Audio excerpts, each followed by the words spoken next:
예, 오늘의 시황 브리핑 시작하겠습니다.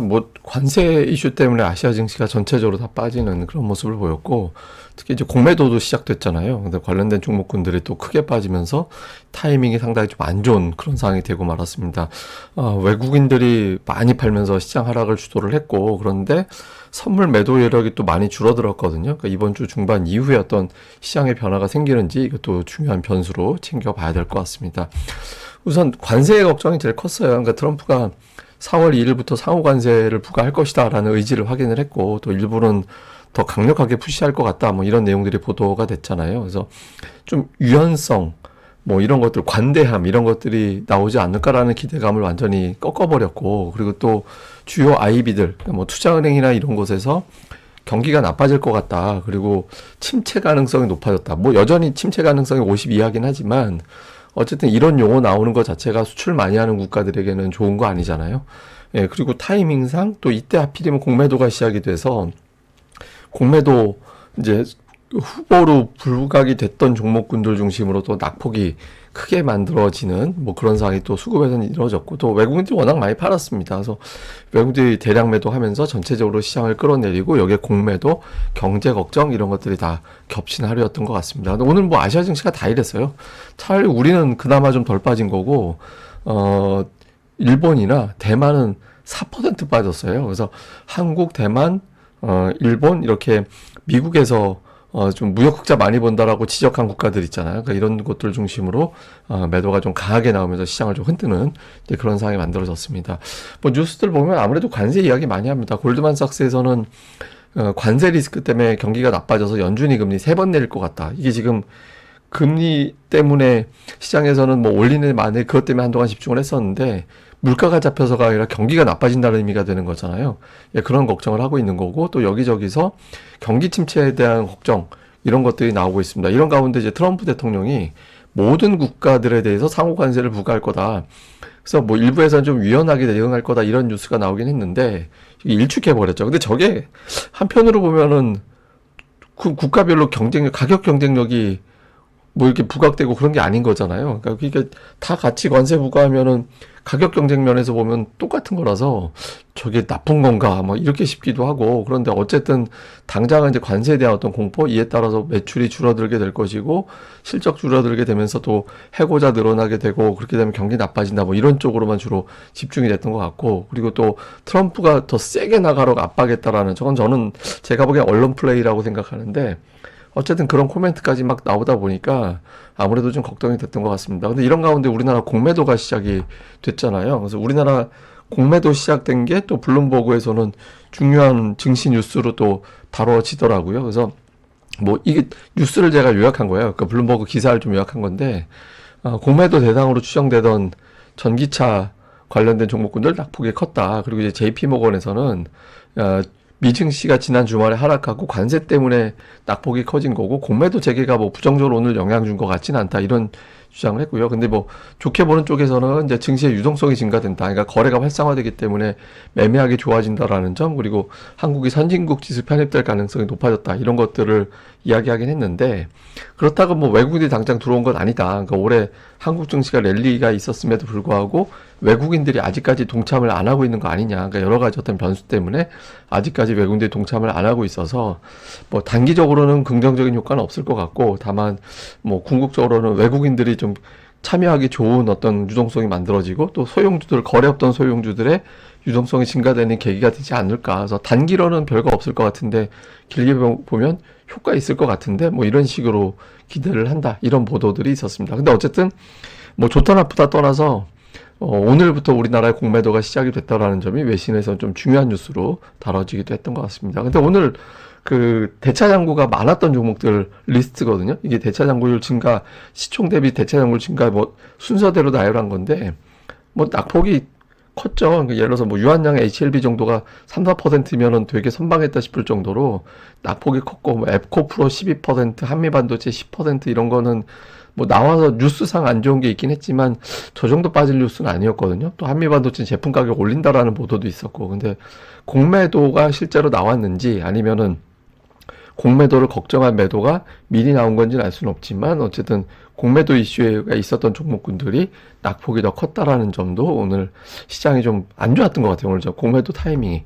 예, 그래서 이제 코스피 지수 같은 경우는 오늘 뚝 떨어져가지고 제가 지난주에 막 61선에 걸려 있어서 61선을 어떻게든 방어가 되는지 안 되는지 이것도 중요한 기술적인 지표다 말씀을 드렸었는데 이건 뭐 그냥 아예 그냥 터무니없이 밀어 내려버렸고 2500 초반에 있었던 중요한 지선도 이제 깨고 내려오는 예, 그런 형태가 됐습니다. 근데 이게 이렇게 이제 뚝뚝뚝 3일 동안 음봉 나왔잖아요. 그러니까 보통 이렇게 되면 기술적 반등 시도가 좀 나오게 되거든요. 그래서 기술적 반등 나왔을 때가 되게 중요하죠. 왜냐면 반등 이용해서 팔자 이래버리면서 이제 도로 되밀릴 수도 있기 때문에 그러니까 이후에 반등이 나왔을 때 현재의 어떤 하락한 거에 상당 부분을 만회하는 그러니까 절반 정도 만회하는 어떤 흐름이 나오지 않으면 재차 밀릴 수 있습니다. 그래서 이후에 반등이 시작이 되는지도 확인해 봐야겠지만 반등 시 어느 정도 벗어나지느냐 이게 되게 중요합니다. 근데 일단 보면 큰 하락이 나와서 뚝 떨어지는 어떤 음봉이 나왔던 케이스들이거든요. 저게 그냥 갭으로 떨어져가지고 이제 이제 하락하는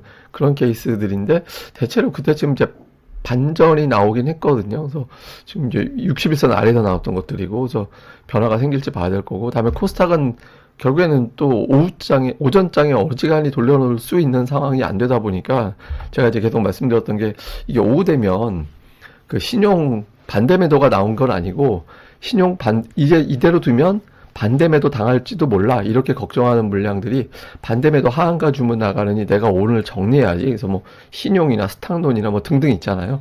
그러니까 이런 거 관련된 물량이 나온 거거든요. 근데 주목해 볼 만한 건 이때 나오고 오후장에서 더는 안 빠진 걸로 봐서 요 타이밍에 일단 나오고 다 이제 마무리인 거 일단 오늘 거는 마무리가 된 것 같아요. 근데 내일부터는 672 이하로 오전에 머물면 오후에 또 나오게 되거든요. 그리고 그래서 아마 내일장에서 제법 여기서 넉넉하게 올려놓지 못하면 이제 이 신용 물량 나오는 신용 관련된 물량이죠. 정확하게 얘기하면 그런 어떤 물량에서 계속해서 압박을 받을 가능성이 있다. 그래서 내일장 정도에서의 어떤 넉넉한 반전이 필요한 시점 이렇게 봐야 될 것 같고요. 수급에서는 뭐 외국인들이 그냥 그야말로 퍼 부었다. 그러니까 주식하고 선물하고 합치면 거의 3조 원 가까이. 선물 저거 계약 기준이고요. 저거 금액으로 치면 한 1조 2천억 좀 더 되는 것 같은데 거의 2조 8천억 정도를 그러니까 3조 원 코스닥 포함하면 3조 원을 팔았거든요. 근데 저거 오늘 되게 특이한 건 하나 있어요. 이건 제가 잠시 후에 설명드릴 건데 외국인들이 저렇게 팔았는데 자금을 빼간 것 같진 않다. 이렇게 보이는 조짐도 있어서 이걸 또 설명드릴 거고. 근데 또 하나는 지금 이거 보이는 것보다 이제 선물 매도는 되게 줄여서 한 3,000개 정도 더 줄이긴 했는데 지금 선물 매도 여력이 만 계약 안쪽으로 남았거든요. 이렇게 되면 지난번에 이제 쭉 올라갔을 때 제가 이제는 선물 매수할 여력이나 매도할 여력이나 비슷해져가지고 위아래가 다 가능하다고.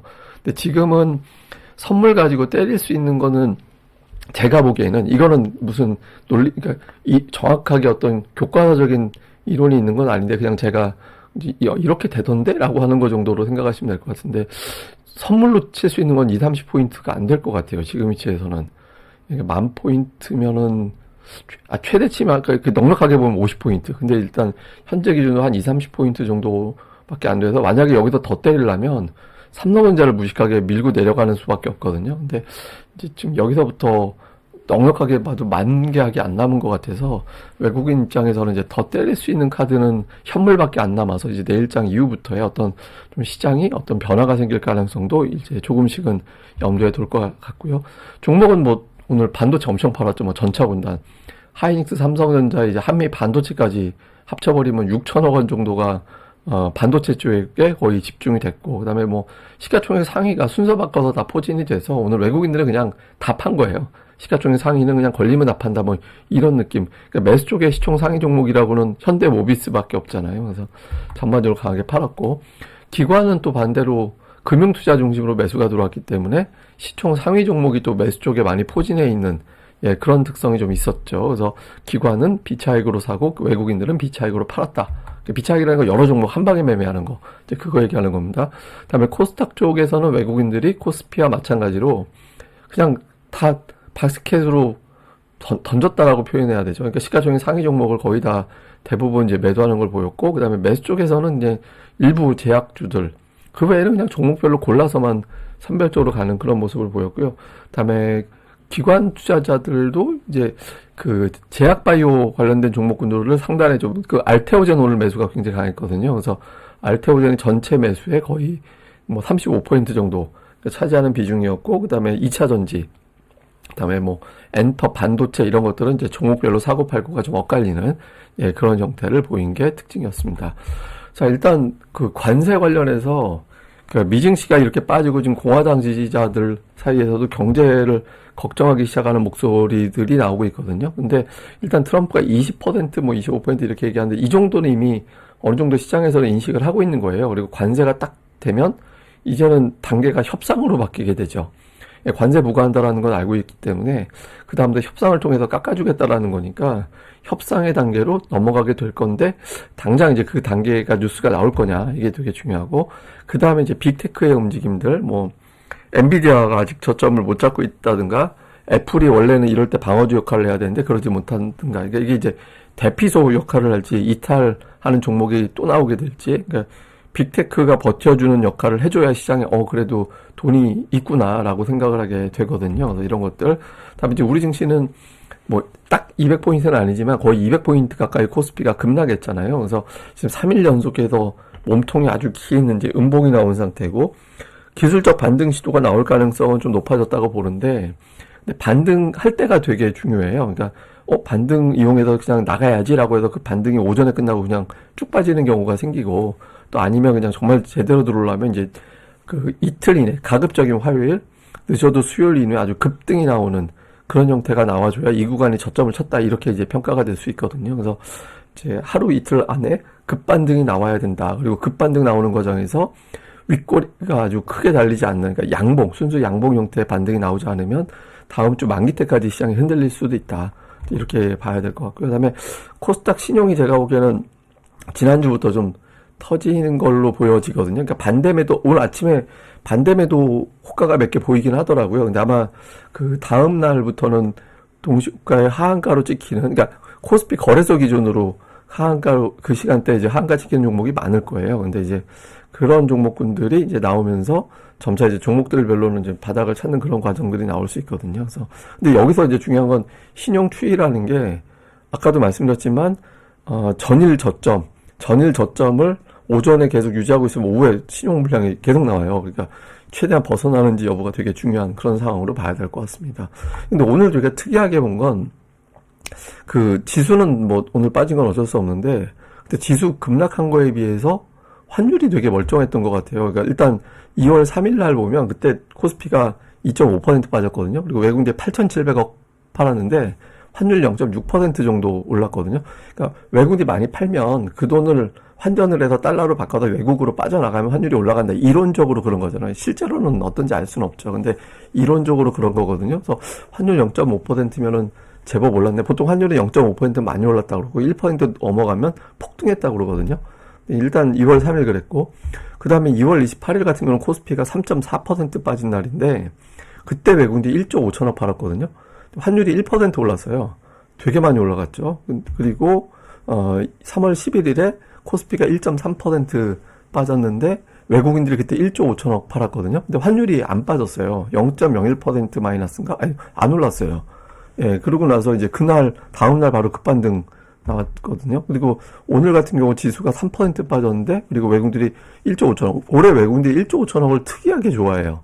예, 그 정도 팔았는데 환율의 반등이, 상승이 생각보다 크지 않았거든요. 그래서 지금 3월 들어서는 지수가 좀 제법 빠지고 외국인들이 대량으로 팔아도 환율이 잘 안 올라갑니다. 예, 그러니까 이게 너무 올라서 그런 거일 수도 있어요. 이게 1,500원 갈 정도로 이미 주식시장에서 반영이 된 거 아닌가? 그러면 우리나라 어떤 그 헌법재판소 결과 이후에 시장이 좀 혼란한 쪽으로 만약에 시나리오가 가게 되면 그때 1,500원 넘어가는 거고, 그런 상황이 아니라면 일단 이게 상단인가? 이렇게 보는 것 같긴 하거든요. 근데 일단 긍정적으로 보면 현물에 현물 합쳐서 3조 원 팔았는데 환율이 안 올랐다라는 거는 자금 빼서 나간 것까지는 아닌 것 같다. 이렇게 추정이 될 수도 있는 거거든요. 그래서 저는 이래저래 화요일하고 수요일이 되게 중요할 것 같습니다. 그때 반등 못하면 뒤늦게 환율이 올라가면서 시장이 깨질 수도 있어요. 그러니까 그렇지 않고 일반적인 흐름대로 외국인들이 안 빠져나가면 저거 도로 매수하려고 하는 거잖아. 이렇게 흐름이 나오는지 여부. 그러니까 특히 화요일, 화요일장의 흐름이 상당히 중요하다. 이렇게 이제 봐야 될 것 같습니다. 아유, 뭐 걱정들 되게 많이 하실 것 같은데, 또 이럴 때 종목들은 또 똘똘한 종목군들은 또 많이 빠져 또 기회가 될 수도 있거든요. 그래서 지금 종목 수급에 조금 더 집중하시고 너무 스트레스 받지 마시고 조금 편안하게 머리 좀 식히셨으면 좋겠습니다. 예, 감사합니다. 저는 또 다음에 뵙겠습니다. 이 방송 구독하기와 좋아요, 예, 꼭 부탁드립니다. 감사합니다.